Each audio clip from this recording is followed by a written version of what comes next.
ഏതും പിഴച്ചിടായ്വാൻ ഗണപതേ നമിക്കുന്നേ.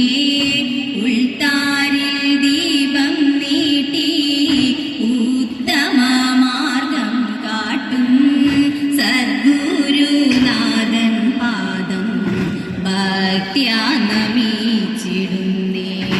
ഉത്സാഹത്തോടി വീടേ സൽക്കരവിരുന്നുണ്ണാൻ എത്തിയ ജനത്തിനും അകതാരിണുകുളങ്ങൾ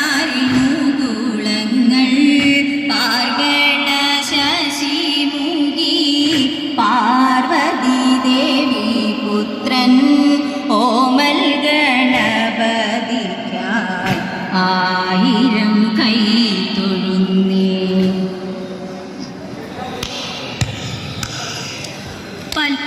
പത്മപീഠത്തിലിരിക്കും ദേവി പട്ടാട ഭംഗിയിൽ ചാർത്തും ദേവി നിത്യവും വന്നെൻ്റെ നാവു തന്നിൽ വിളയാടിയിടേണം സരസ്വതി. വെൺതാമരപ്പൂ